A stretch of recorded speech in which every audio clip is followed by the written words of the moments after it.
That morning, the fog was all the way down to the ground. You couldn't see anything. As daylight comes, the fog starts to lift a little bit. As it lifted, you could see underneath it all the way through that what was in front of us was a sort of tapering open field with heavy woods on both sides. And the noise we heard, it looked like the Germans were going to attack across an open field. We said, boy, they must be cocky, you know.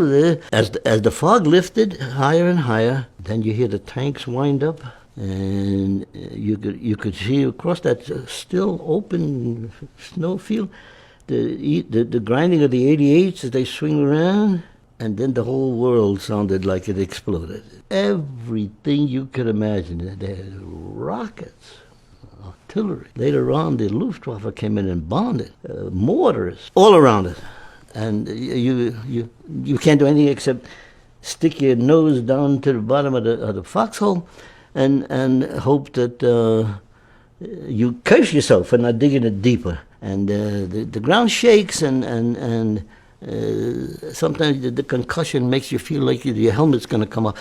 That's when they told us right away, don't fasten your helmet buckle, because if you get a near concussion, it's going to pull your head right off. At any rate, we could do nothing but wait till the artillery barrage lifted. And when it did, and we looked across the field, here comes a row of tanks, and behind them, German infantry. Now the tanks are firing point blank into the foxhole. When they hit, the guy disappears. His rifle goes floating around up in the air, and so on and so on. And the German infantry is acting like they were animated. They were pumped up because they had just smashed 4 American divisions, and they were expecting to do the same thing here. And the ground sloped from where we were dug in. The ground sloped about 400 yards down, and then it started up again to where they were. And the lieutenant said, set your gun for 400 yards. He wanted to catch them on the way up. So we set the machine gun at 400 yards. The tanks now are coming on top of us, and the German infantry is behind them. When they got to the 400-yard mark, the lieutenant said, now. And we opened up with everything we had. And it was a slaughter. The snow turned red. They were falling by the numbers and so on. And we hit them so bad that they weren't expecting that they had to turn around and go back. What was left of them. The tanks now, when the infantry's not behind them, they got to turn around and go back. So as the tanks turned around to go back, our artillery opened up. And McAuliffe, the general, the commanding officer, the commanding general, was in the States making speeches. You know, they thought the war was going to wind down in December. The assistant commander was in England making speeches. The only general officer on the post there when we were called up was McAuliffe, and he was the artillery commander. But he's now in command of the whole division. At any rate, the first day they were stopped and went back into the woods. The next day, they slipped around on both sides and surrounded us. They didn't attack. They just surrounded us, and doing that, they captured our field hospital. All of the beds and blankets and equipment and medicine, morphine and so on, and they shot the American personnel, except the doctors. They kept 5 of our doctors to serve in their army. 1 doctor and 1 Belgian nurse escaped and were in town. For that whole battle, by the way, for the next 8 days, that was our medical team. 1 doctor and 1 Belgian nurse, and no medical equipment. And in surrounding us, they now began, daily attacks and so on. And the second day after they surrounded us, my friend Joe Willis got hit. 65 years after the war was over. And I went back to Bastogne for the first time. It was like a miracle. When I came home from the war, I was 20 years old. I was a different person from the 18-year-old kid that went into the battle. And I remember as a kid reading and seeing movies about the World War I guys when they came home, the battle shock and nightmares and the shivers and personality beating their wives and all that. When I came home, I looked in the mirror in my mother's house. I said, listen, I talked to myself. I said, listen, you are not going to be one of these guys who comes home and has nightmares and flashbacks and so on. You're going to take all that cutting people in half with a machine gun and put it back here and lock the door. You can't forget it, but you can isolate it. You can... And I was very successful. After I got home from the war, I met a nice woman. I got married. I became a school teacher. And I had kids, grandkids and everything. For 65 years, I did not touch any military organization. I didn't join anything. I didn't even know the celebrations were going on in France and Belgium. So I said to myself, you're not a soldier anymore, you're an educator. And I dedicated my life to education. What happened was an incident, and again, I think the last part of my life has been a series of coincidences that changed my whole life around, from an 85-year-old man sitting around waiting to die to today I'm a playboy running around the world, going to Europe. At any rate, what happened was, my wife's Alzheimer's got worse, and I had to put her permanently in a nursing home. I was 85 years old at the time, and for me, that's it, man.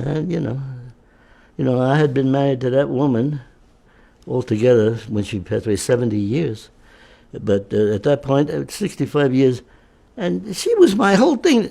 Now she's gone. And I went into like a funk, but I was in the store one day, and I meet a woman who's got an accent.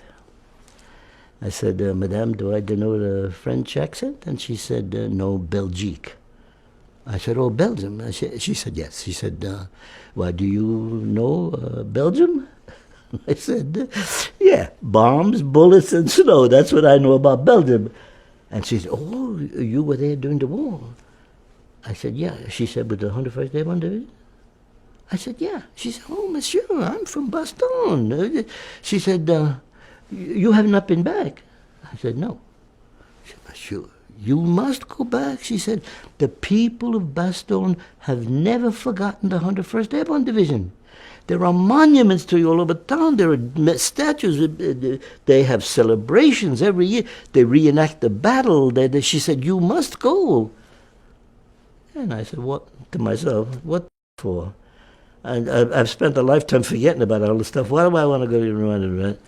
And she said, and all the American dead from the battle are in a beautiful cemetery right near. And that's when I said,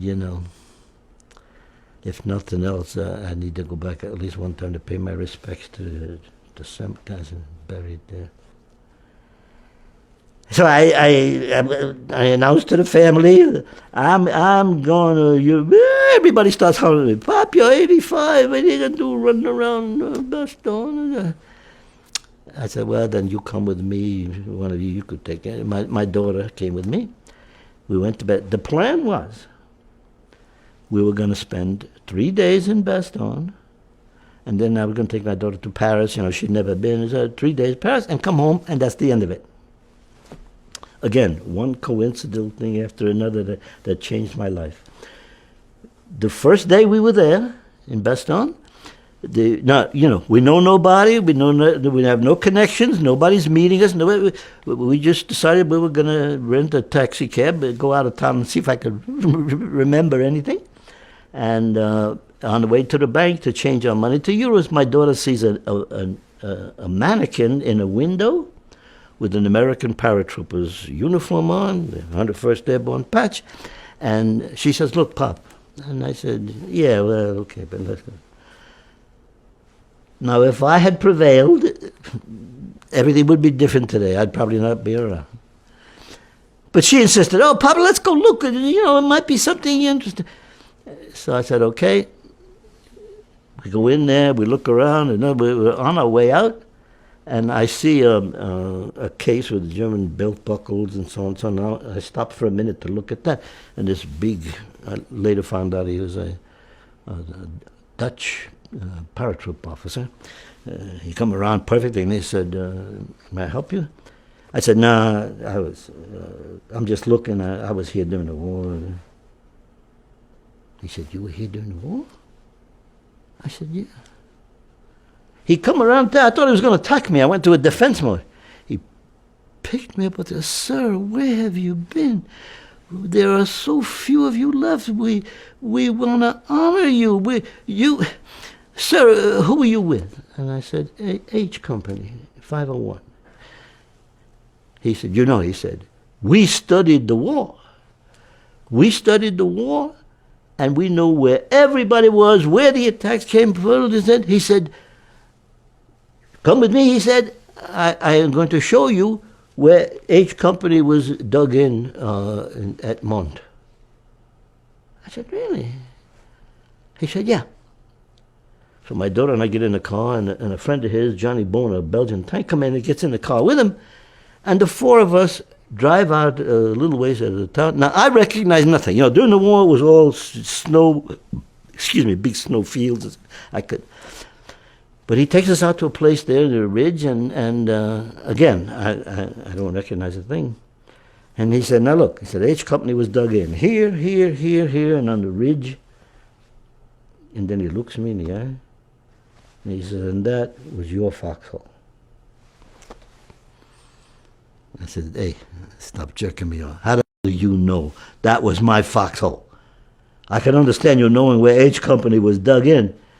He said, "Because your company commander, Captain Stanley, when he turned in his after-action reports that day, on a piece of cardboard from a K ration, he had put a little diagram where he placed the automatic weapons.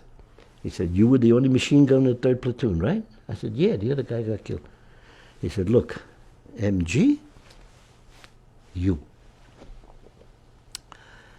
Now you have to picture this. You're 85 years old, and somebody is saying to you, where you're standing right now, 72 years ago, you were a 19-year-old kid with a machine gun waiting for the first German attack.